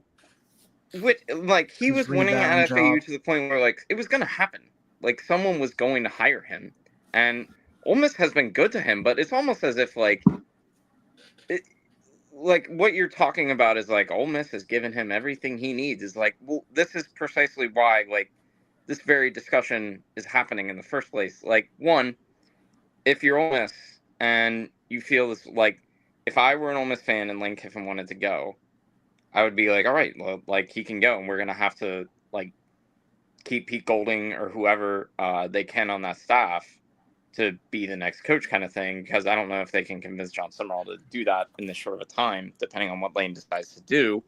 And then I just don't think, like, at the same, like, Lane is the best coach they've ever had at Ole Miss. Like, if the fan base and Ole Miss is, like, telling him, like, well, like, now or never, pal, like, what are you going to do if he leaves? Like, you're toast. Go hire a better coach, because yes, like it has been a mutually beneficial relationship, and Lane has elevated that job. But that's the thing; he's elevated it now. So, like, if he's going to treat them like this, like if I was Ole Miss, I'd just go tell him to kick rocks now and be like Pete Golding's the coach the rest of the season. Like you're obviously leaving. Like we see the writing on the wall. Kick rocks. Pete Golding's coaching this team, and that's that. If I was Ole Miss, I would be crazy. That's what I would do at this point. Like, I think It's that they bold. should be like doing everything in their power. One, he's obviously letting this leak because there's some contract, like they're further away than what he probably wants right now. Like they're either not meeting something that he wants from Ole Miss. Because so you go have your agent negotiate with the staff, not be like, oh, look at this Gator. Look at my plane to LSU. Who else well, wants this me? is how Like, Lane Kiffin works. Like you're in the Lane Kiffin business. You know, yeah, what and you he's a signed up for. prick. Look, he's a prick. Like, But he wins football games, and that's what anyone like. Who cares how he acts if he's winning you games and getting you to the playoff? I don't think it matters.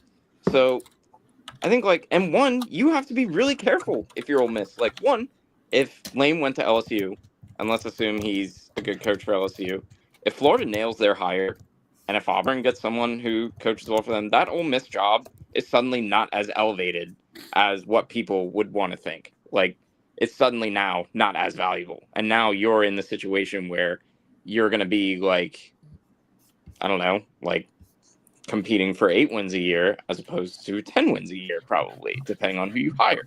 So I think that they run the risk, like, they should be doing literally everything in their power to keep him, because if he leaves, and it would be for a school in the same conference that would be recruiting against him with probably more resources than what he had at Ole Miss to work with, then they are in trouble. Like, I cannot say enough that, like, Lane Kiffin is the best thing to happen to Ole Miss football in several years. And if they are just brazenly going to be like, yeah, well, we're done. Like, we don't want to do this anymore. Then you're the idiots who got rid of Lane Kiffin.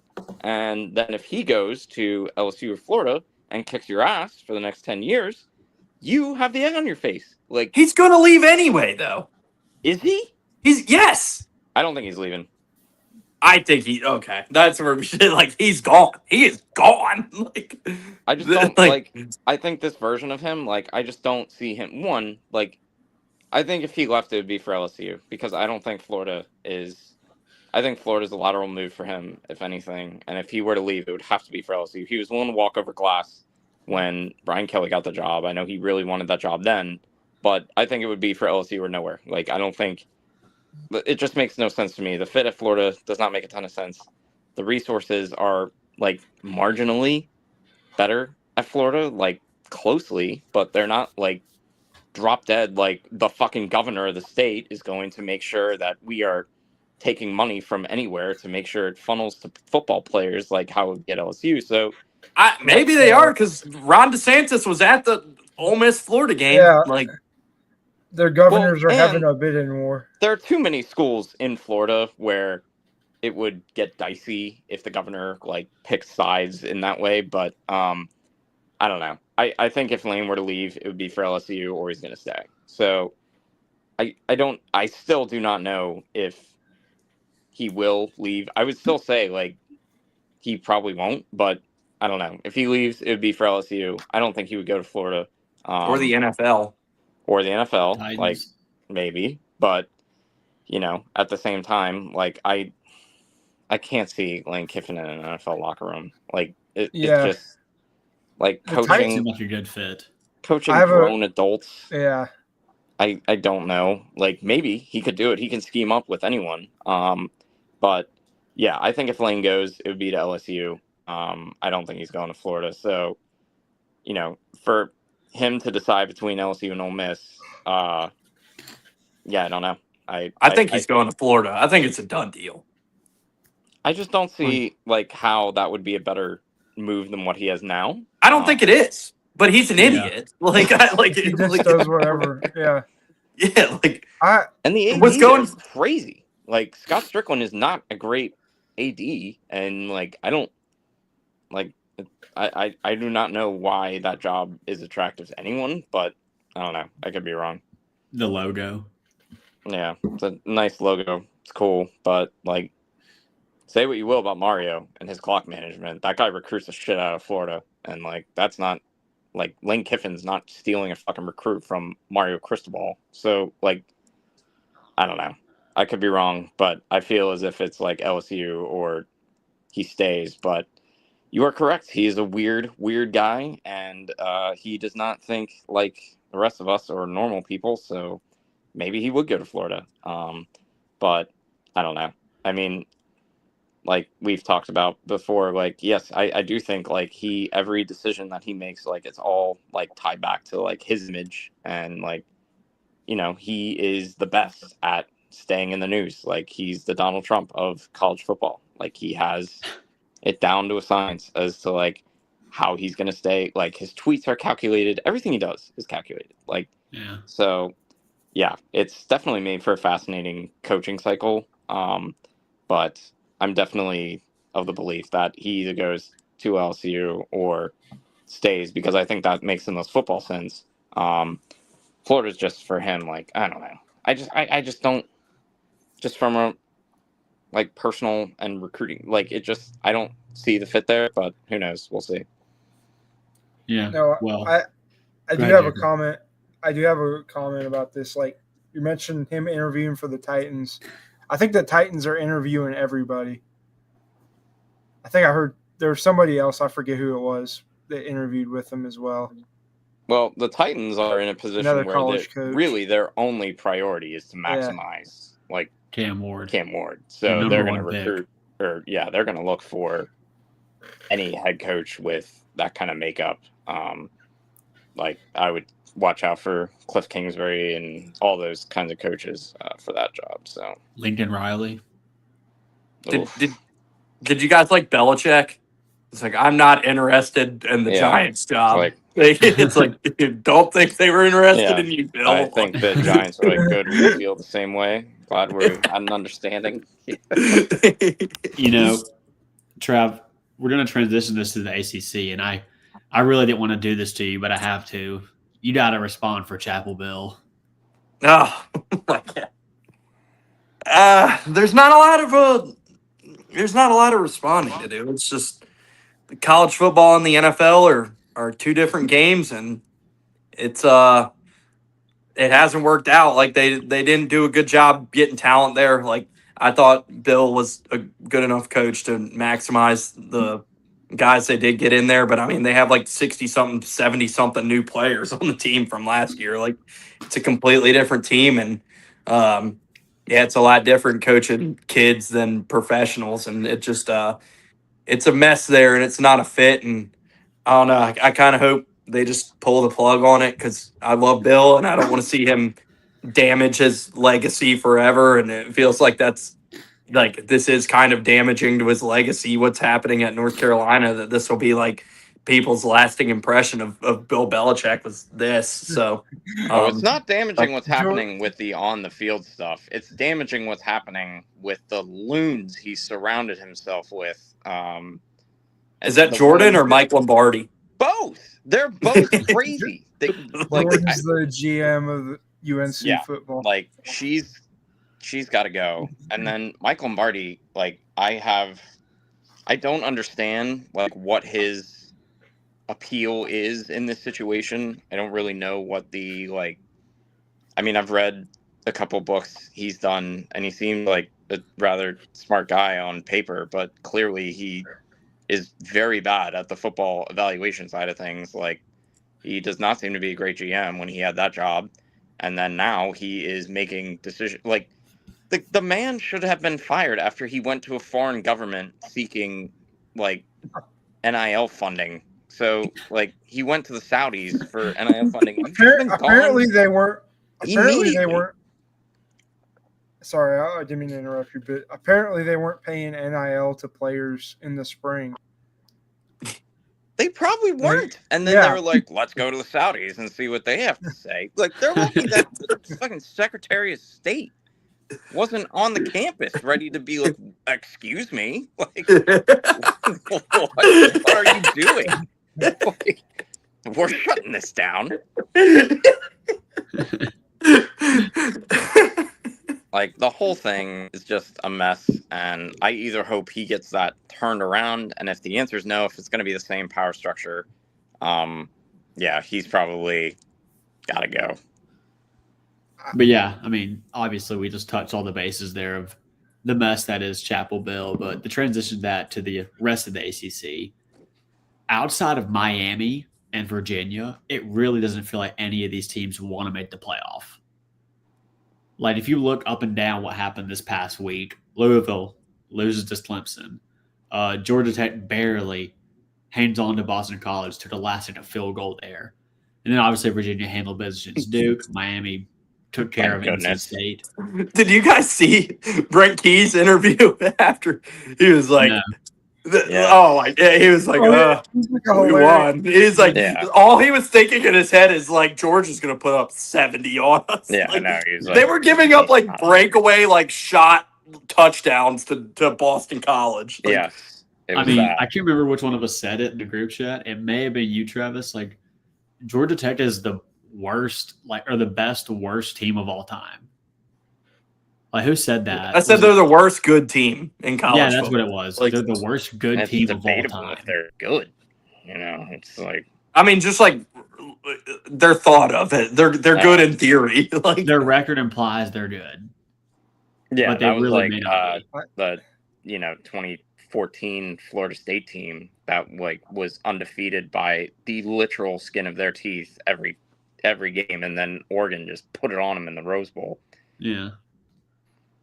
I mean, it feels that way. Like, if Georgia Tech does win the ACC and they have an automatic bid to make the playoff, it feels like whoever they play is like chomping at the bit to play the yellow. Thank God Duke lost. They didn't deserve to be up there. worst case scenario. Georgia Tech is just like a chaotic team. Like they are like just a team of chaos. That's one way to put it. Yeah. Yeah. I, as commissioner of college football, I would propose that the ACC champion has to play the group of 5 champion for access to the playoff, and then we're just going to take another at-large team to take their place, because they're basically at the same level now. Like, what would the line for Navy Georgia Tech be? Like, Georgia Tech -3. yeah, like it would probably be really close. Like Navy just kind of beat South Florida up and down the field in the trenches, which they never get beat in. So Navy is a smart team. Like The worst football. the worst thing for the ACC right now is like what makes it is like Miami is clearly the best team in the ACC, and like I think Mario should probably get a little more criticism than he is for the fact that they've managed to blow this, where they're clearly the best team in that league. And what's exactly what's setting? Sorry to cut you off, but that was one we should have mentioned. Carson Beck getting the flack over Mario. That probably, Yeah, that that's would be fair. a good one. Yeah.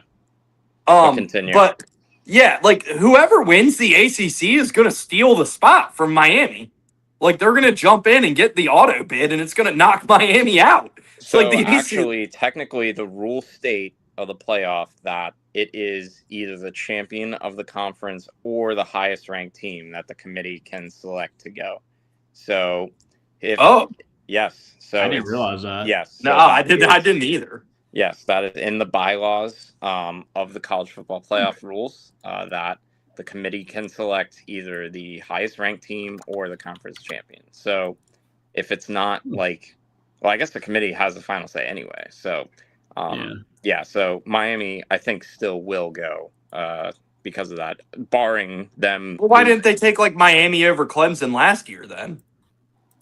I don't think Clemson was higher ranked than Miami last year. Not in like because Clemson had 3 losses. They were like number 20 in the final CFP rankings, and Miami was like 11. But they I took think. them I don't know why, but they took them anyway because that was what the final ranking was. But I think this has changed as of this year. This was like one of the changes they made. Okay, I didn't know that was the rule.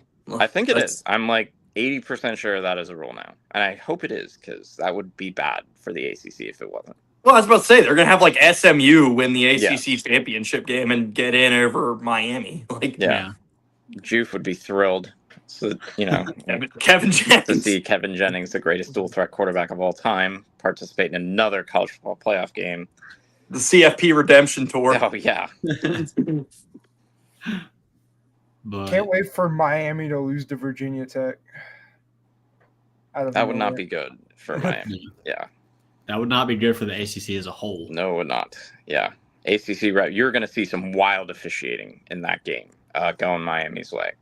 Yeah. But they're not even in. Doesn't matter. They'll still want, if that rule applies, then I would assume that they're going to be like. If that rule applies, then that cleans up a lot of things for me. But as of now, we're looking at like Virginia, Georgia Tech. Like, look, and Georgia Tech's about to get throttled by Georgia. But as Pat Narduzzi explained to us, it doesn't matter because it's not an ACC game. It doesn't matter if it was 120-0. Yeah. What did you guys talk about that at all? By the way, no, that was we did insane. Not get around to that. No, we didn't talk Notre Dame Pitt actually. Wow. That was what an insane comment to make. Like, if you're in that locker room and you hear, like, you imagine at halftime, you're like, well, coach said it doesn't matter, so let's just roll it in. I mean, it didn't matter anyway. Notre Dame smoked them.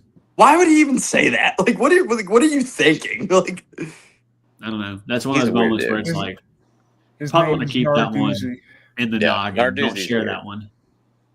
He's a crazy person. Youngstown. I do feel like we've been dunking on the ACC a lot these past 10 minutes. I feel like we should give them some credit. It's not nearly enough time, but yeah.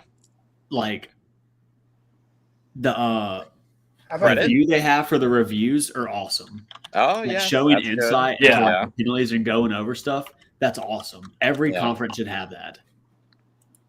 Like, it's incredible. Like, I was watching the Could you imagine the goal line play, like conversation with Georgia, Auburn, Georgia? Like, yeah, that would be. I can tell you how that went. It'd be like, well, we really need Georgia to win this game, so I don't think he was across. Like, Well, it was either that or John Cohen was like, quick, like how what's his name, Dennett is in Talladega Nights, where he's like, you need this to call the takeout Cal Mountain Jr. right now. You know, get Brian Wavegrass to take him. Tell him he'll be driving a tour bus. Yeah.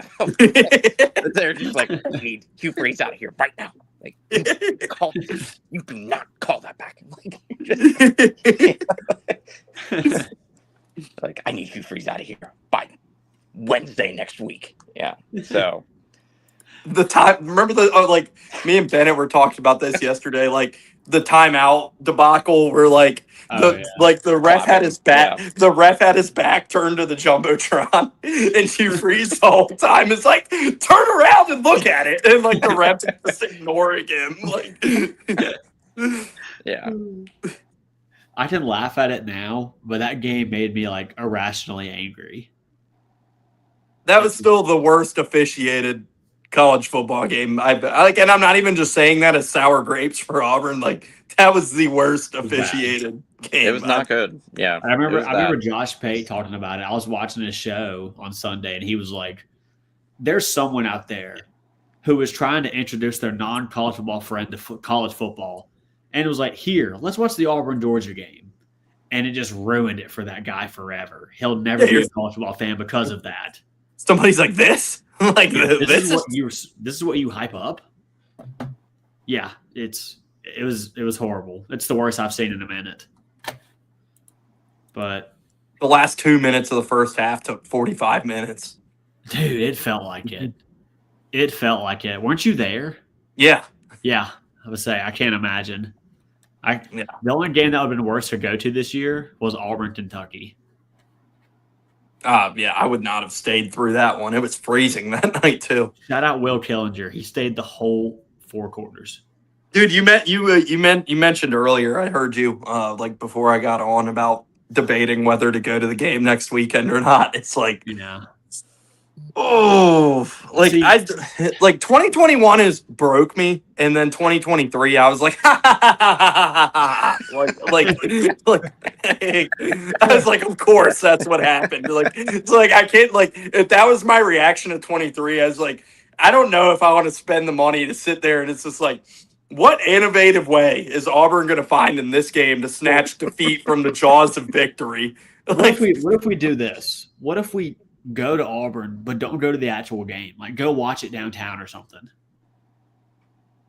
Like, change it up. Like, be in Auburn in case they do win, but don't go to the game.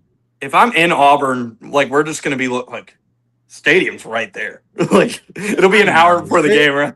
You know, the stadium's right there. Like, we can do this. Like, we've both been to the last Iron Bowls in Jordan Hare. We might be the problem. We got to change something. Yeah, I think I'm just gonna watch it and like just like. But then it's also that FOMO of like, oh, like if they win this one, like that reminds me of crazy. That reminds me of last year, bro. Like, I went to every home game except the Texas A&M game where we won in overtime. Yeah, it's like, of course, I'm watching it at like 1 a.m. or like 12:30 at night. I'm like, of course, this is the one I miss. I don't go to this one, and of course, we win in a pretty cool way. Like, awesome, sweet. Like, I watched all these other games where we lost to California, we lost to Missouri, and it's like, sweet, love it. Or not Missouri, whatever. You get my point. Yeah, me and you were at the Vandy, like 11 a.m. kickoff, like 17-7. Like, yeah, just words can't express how bad that was. When you're in I can relate being in a stadium where your team is just like absolute dog shit. Last year. But that's not the thing. Is it's like I would rather, because that's what happened. Like when we went to the Penn State game a couple years ago, like, we just sucked. Yeah, we're just like, all right, whatever. Like, I would rather that than the way we've managed to lose the last couple Iron Bowls at home. What was that score? 41-16. Yeah. Are you talking which game? Auburn Penn State. It was like 41-16 Penn State. Yeah. I left in the third quarter. Yeah, I think I stuck through, but I was there. Yeah, I left in the third quarter. Like that one. I was like, I would rather that than like the way those Iron Bowls have gone. Like, Yeah, I'd rather get my teeth kicked in for 4 quarters than have like a loss where I get my hopes up. it's just like I said, 2021 broke me, and then 2023 was just like this is what we do, and it's like I can't imagine like how bad part 3 would be for my mental health. Like What'd you being say? there. What did you text me that if we had lost in a crazy way, what would happen? Oh, I said I'm gonna turn into the Joker. like that'll just be like my arc. Like He forgot that Tank Bigsby ran out of bounds. I think that trauma was like I think I kicked it out of my brain. Like, yeah, Tank Bigsby ran out of bounds. Like that game would have been over. And then like I was in the end zone. It was like 3rd and 18, and they were at their own 1-yard line and converted somehow with like 30 seconds left on the clock. And they go down the field, and then like the 4 overtimes where it's like, oh boy, we get to watch like Mike Bobo draw up a play to win the Iron Bowl. Like this is awesome. TJ Finley hopping around on like Derek Mason called like the best game of his life.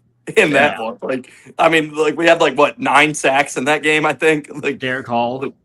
Yeah, like Auburn played in like especially on defense with like they got nothing from the offense. Had TJ Finley hopping around on one leg, and like Derek Mason called a masterclass that day. That was, and he was in his like, bag. 59 minutes of excellence, and they found a way to blow it. Yeah, well. Yeah, I don't want to talk about that anymore, but does anyone else have anything they want to touch on? I had a couple coaching carousel tidbits. Oh, here we go. I saw a rumor that Eric Morris might be heavily favored to get the Oklahoma State job. Okay.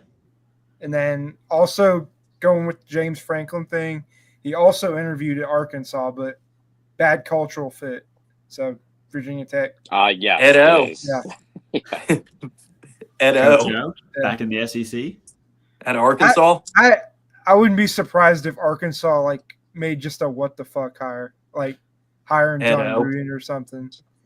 Well, Gruden would be electric to watch. That would be fun. The easiest, I think he would stink. Would it be fun? Would be it'd be like Herm Edwards at Arizona State. Oh my gosh. Dude, they need to keep Petrino and like tweet off the account. It's just like a gif of a motorcycle, and they're like, rolling with Bobby for another 6 years. Like 6 years, $15 million, motorcycle included. Yeah, $15 million. Yeah. He gets his pick of whatever assistant he wants. Yeah. Gosh. All right, Jacob, is there more in the coaching search, or is that it? That's it for right now. Okay. Well, please keep us updated. I will. Anybody else? As soon as I know something. We had rumors of, according to the same clip Jacob sent, of Frank Reich to Penn State. That'd be I still don't know where insane hire. Who was the guy that was sitting beside Neuheisel? Because that's who said it. And he was like, I'm hearing a lot of NFL and he was like, Joe Brady, Frank Reich, he's kind of getting used to this thing now. Like you can see him. Like you're saying Joe Brady for LSU, and then I don't know what he was saying about Frank Reich going somewhere else. I don't know what he was talking about. Oh. I have something I want to add before we get off. It's coaching carousel related. Josh Pate alluded to Lincoln Riley leaving. Did he just say that? I mean, it feels like nothing's come to fruition about that. We've heard nothing on the Lincoln Riley front. Like, is there anything I've missed? No, but there wasn't anything last time. It'll be radio silent till it's just going to be like a Woj bomb. But it was radio silent last time he did this, and then it's like, damn, he's going to US a day after the Bedlam game. We're gonna wake up and it's gonna be Lincoln Riley to like freaking LSU or something. I mean, remember how it was when he first took the USC job, and everybody's like, "What?" Yeah, it was a shock. See, like he alluded to I'm pretty sure Pate alluded it to being an SEC school, right? Is that what he said? So that would be you have Auburn, LSU, Florida, Arkansas, and then Or that's South it. Carolina, maybe, if Potentially that South Clemson Carolina. game goes Yeah. sideways. Yeah. Kentucky. Kentucky, potentially, yeah. But, like, I mean, Matt, you're the resident LSU guy. Could you see Lincoln Riley being the next coach? Oh, my gosh. I mean, yes and no. LSU's not going to pay USC for the buyout, though. That's probably a crazy number. I mean, I don't know what the I number don't know. exactly is. Ole Miss. Like, now, yeah, then I got to get on the phone with, like, see who, like, Lincoln Riley's political leanings are, if the governor would okay the hire. Like, don't know if that's something that might get in the way. Isn't he from Oklahoma? He was like, Where is I he think he's from? like SEC area because he was at East Carolina because that's where he was like Ruffin McNeil's Texas. guy, and then Stoops hired him. Yeah, He's a Okay, Texas. so he's guy. from this area. I think that was like Beach guy. I think the Lincoln Riley stuff has kind of been quieted, I'd say, because they've taken care of business, and now, like, especially if they win this weekend, like they're going to the playoff if they win this weekend. So. Don't they play Oregon? Yeah, Yeah, that'd be a good. I mean, that's the game of the weekend right there. That's where game day's going, and like that's a playoff game, like between those two teams. Like whoever wins that is going to game punch day their going ticket there again. But where else would they go? well, they shouldn't have went there in the first place. And then have you looked at the slate this weekend? Hey, they can I'll go tell you where they to like gone. Harvard is undefeated. They should have went to Lehigh is Montana. undefeated. They should have went to Montana State, North Dakota State. Number two, and number 3 FCS. Oh, they dropped the ball last weekend, by the way, because they were talking about going to Arkansas for like what's like the D3 game where like the two schools were like right, yeah, and that would have been cool. Mm-hmm. Yeah. But yeah, I mean that's a playoff game this weekend between those two teams. Much, like, yeah. I mean, the only other one you could potentially consider is Missouri, Oklahoma. You know how you know the slate's a stinker is like I was doing like the ESPN like pick'em thing earlier, and like it gives like 10 games, and they had South Alabama, Southern Miss as one of the games to pick on there. I was like, what? Southern Miss, yeah. Trav, we went to South Alabama's bowl game last year. Please respect the Jags. Well, they're 3-7 this year, so they will not be making a trip back. Major Appleweight. Well, Southern Miss just got smoked by Texas State over the weekend. Yeah, so. They did get cooked. But Major Applewhite's probably going to get fired very shortly, if I had to guess. Say that again. Major Applewhite. He's going to get fired where? I didn't hear anything. South Alabama. Yeah. South Alabama. Well, I don't think he's going to get fired, but it's not his fault Bill Belichick stole his quarterback. Gio Lopez. Speaking of that, didn't Matt Johnson play for them this year? Like that TCU game? Yeah. Played for North Carolina, yeah. I forgot. I didn't realize he was in college ball still. When I saw him, like, when they announced him, I was like, Matt Johnson? I forgot about him. Like, because he was at LSU, and then was he at A&M, or am I wrong? He was at A&M. He was at LSU too, though, right? Yes. Yeah. Okay. I wasn't tripping.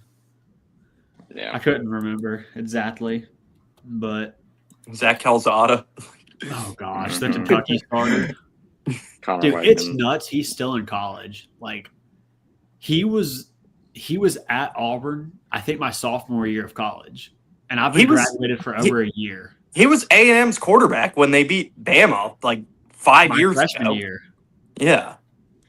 Yeah, because like I've been graduated from Auburn for a year, so yeah, that would track because he transferred to Auburn my sophomore year.